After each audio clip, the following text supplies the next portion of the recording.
Amigos, vamos falar agora de militar na política, porque essa pauta vai entrar na discussão lá no Senado. O Senado deve votar nessa semana a PEC que limita a atuação de militares na política partidária. Quem está conosco aqui no Morning Show para trazer detalhes sobre isso é o nosso Bruno Pinheiro, diretamente de Brasília.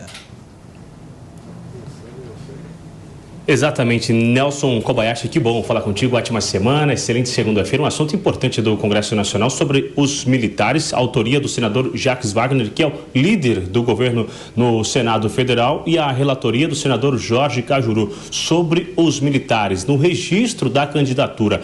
Essa PEC, na verdade, no início era super rígida, acabou sendo reduzido, só um exemplo, inicialmente tinha ali como objetivo que até mesmo os militares que fossem indicados para qualquer tipo de um cargo de confiança que não utilizasse o uniforme das Forças Armadas durante esse expediente em qualquer repartição do governo federal. Isso acabou sendo retirado. Agora, essa exigência, que tem esse foco, na verdade, sobre o registro da candidatura. Será estabelecido um tempo ali e esse registro da candidatura oficialmente leva esse homem das Forças Armadas para a reserva remunerada ou não. E justamente isso que a oposição está resistindo, alegando que não tem como aceitar, que isso seria inicialmente uma tentativa do governo federal, do governo Lula, de acabar eliminando seus adversários no cenário eleitoral, que inicialmente isso vai começar com as Forças Armadas, mas que logo no futuro entra também homens da Polícia Militar, do Corpo de Bombeiros,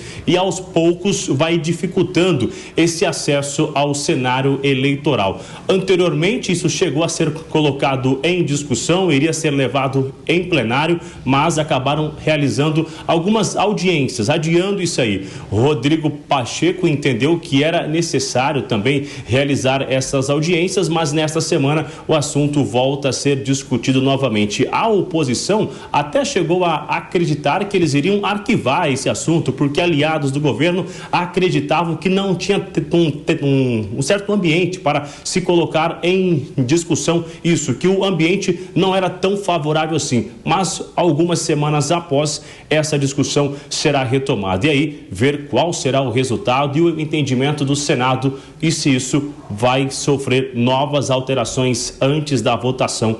Os militares estão de olho nessa tentativa de acabar dificultando ou até mesmo inibindo a chegada de militares no cenário eleitoral, viu, Nelson Kobayashi?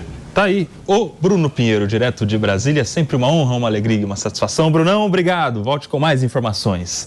Por aqui, meus amigos, quero saber, Pepe, por que os militares não podem participar da política?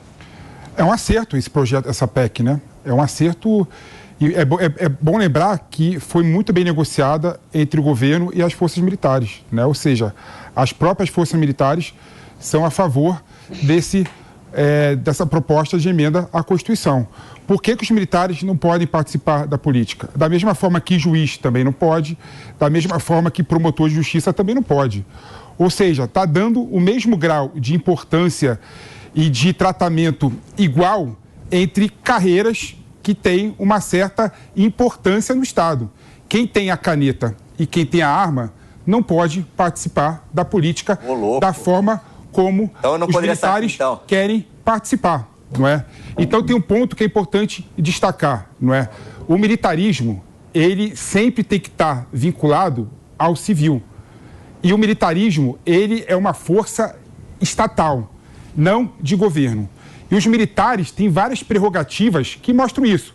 O militar, por exemplo, é a única carreira que não tem idade mínima para se aposentar. Pelo contrário, 35 anos de serviço já faz ele poder se aposentar.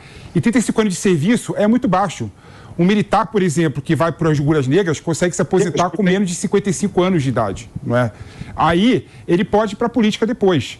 Então, é bom lembrar, e tem outras prerrogativas também, como, por exemplo, pensão para filha independente, caso de morte. Ou seja, tem vários tipos de benefícios e de prerrogativa. Então, eu não vejo essa proibição. Na verdade, até está errado. O militar pode participar da política. Mas, se participar da política, ele tem que sair da caserna. Ele tem que abrir mão de ser militar. Não é uma proibição para ele não participar da política. E se ele sair do militarismo e para participar da política antes de 35 anos, ele vai para a reserva não remunerada. É o normal. Ô, Palumbo, eu sei que você quer falar, meu amigo. Não, eu tô... Você tá com a palavra. Posso falar? Bom, vamos lá. O PP falou que as Forças Armadas decidiram. Quem que decidiu isso aí? General, né? Porque nenhum cabo, nenhum soldado, nenhum sargento, nenhum tenente que tá ali entre os primeiros lá, deve ter sido consultado por isso. Aí você compara Eu não abri minha boca para falar quando você estava falando aqui. Embora eu não tenha concordado com nada do que você falou, eu fiquei quieto. Então você já começou a bufar aqui. Eu vou marcar quantas bufadas você dá cada vez que eu falo. Mas gesticula aí, filho. Mas deixa eu falar. Bom, o segundo, você compara um juiz. Quanto ganha um juiz e quanto ganha um cabo do exército ou um soldado? Vamos começar a comparar, então, do jeito que tem que ser comparado. Quanto ganha um juiz e quanto ganha um professor? É muito diferente, é muito desigual. Não tem juiz aqui no Brasil ganhando mais de 30 pau líquido por mês. Não tem. Não tem. E tem uns que ainda na justiça ganham 1 milhão de férias, como a gente viu aqui. Então não faça esse tipo de comparação. Eu quero ter a remuneração, a questão. Se o militar ganha a mesma coisa que o juiz, você é a favor. Posso? Não, eu não vou te interromper, senão você vai dar um chilique aqui, igual você fez semana passada, então eu estou evitando falar com você. Bom, vamos lá. Posso continuar? Você que é o... Tá com a palavra, Paulo. Então, vamos continuar então. O que eles querem fazer, esse governo, é porque eles sabem que não tem voto nem de policiais, tem uns aí que acabam indo para o lado do canhoto. Não tem de policiais, não tem de militar, não tem das Forças Armadas. Agora, você colocar como as Forças Armadas decidiu, ninguém pergunta nada para cabo, soldado e sargento, ninguém pergunta absolutamente nada. Hierarquia, meu amigo. Hierarquia e disciplina. A hierarquia e disciplina quando convém para vocês, né? Porque quando não convém, na verdade, vocês estão com medo. Nós estamos numa democracia plena ou numa democracia relativa? Por que vocês querem tolir esse direito dos militares? Por que vocês querem tirar esse direito dos militares? Se funcionário público pode, professor pode, delegado... Aliás, eles estão fazendo isso, a PM é uma força auxiliar. É lógico que depois vai ter um julgamento, alguma coisa, dizendo que o cabo da Polícia Militar, o sargento da Polícia Militar também não pode. E aí você acaba colocando toda essa categoria que é contra este governo, tirando do jogo, tirando do páreo. Isso é absurdo. Isso é absurdo. Nós estamos numa democracia. Pelo menos eu quero acreditar que é uma democracia plena e não relativa. Ô, Mano Ferreira, a justificativa jurídica para a aposentadoria especial de um militar é que aquele que consegue chegar vivo depois de 35 anos, ele tem uma aposentadoria independente da idade, porque é um serviço de risco, enfim, e aí a gente tem não só para o militar, mas para tantas outras categorias mais de risco, insalubres, perigosas e tal, um tipo de aposentadoria especial também. Mas é um privilégio, né, Koba? Porque essas contas, assim, é sempre o benefício é um privilégio, né? Mas e o ônus? Também não é um... Mas aí a pessoa escolhe a carreira. Não é privilégio. E aí são outras discussões que a gente precisa ter. Se a carreira está pouco atrativa, então vamos discutir como tornar a carreira mais atrativa. Agora, jogar isso para o sistema de aposentadoria é uma distorção grotesca. Você acha que o militar deveria trabalhar até a idade mínima? Deveria. Por que não? Que mude o tipo de trabalho que ele exerce, mas que a gente não pode ter um privilégio como esse. Mas não dá para mudar o tipo de trabalho que um cara que trabalha no exército vai fazer. Eles têm que se preparar constantemente para uma guerra. Não é assim, é igual o policial. Vamos mudar a polícia? Não tem como. Depende, né? Depende do quê? No Brasil hoje a gente tem de capinamento de mato e construção de estrada a preparação para a guerra. Pode acontecer uma guerra. Feito pelas Forças Armadas. Então vamos alocar direito e ter uma gestão da entrada, né, uma gestão etária das forças que seja coerente com essa nova realidade. Então, o que não dá é para o mais pobre brasileiro ficar pagando privilégio para militares, como acontece hoje.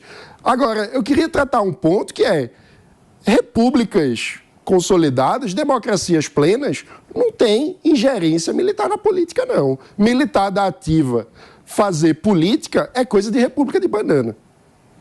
E aí, Júlia Lucy, quero te ouvir também. São várias discussões interessantes, né? Essa questão da aposentadoria, por exemplo, a gente precisa levar em consideração que as pessoas estão vivendo mais. Felizmente, a nossa expectativa de vida aumentou e muito. Então, eu acho que é importante, sim, fazer uma revisão dessa questão da aposentadoria. Eu, particularmente, convivo com muitos militares, aqui em Brasília tem muitos, e a gente vê, assim, no auge da capacidade intelectual da pessoa, os militares brasileiros, é importante a gente falar isso, eles são muito bem treinados. A começar pela seleção, é muito difícil estar nas forças. Toda vez que eu tive a oportunidade de fazer algum curso de administração pública com eles, é impressionante a capacidade deles. Então, você abrir mão desse trabalhador, dessa mão de obra extremamente qualificada, extremamente refinada, eu acho um desperdício para a administração pública brasileira. Para além dessa questão que o Mano trouxe, que eu concordo sim.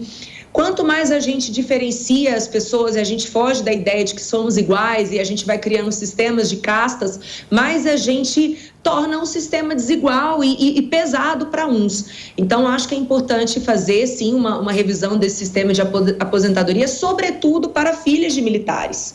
A gente também precisa trazer para a nossa realidade brasileira. Felizmente, nós não somos um país que nos colocamos constantemente em guerra. A gente hoje vive uma ameaça, graças a certas declarações infelizes do nosso presidente, mas o fato é que as nossas forças militares precisam estar constantemente preparadas para a guerra, mas não vivem. Então, sustentar a aposentadoria de moças, certo? Que são filhas de militares, que inclusive muitas delas casam e não oficializam o casamento para não abrirem mão disso, eu acho que a gente precisa revisar por uma questão de moralidade.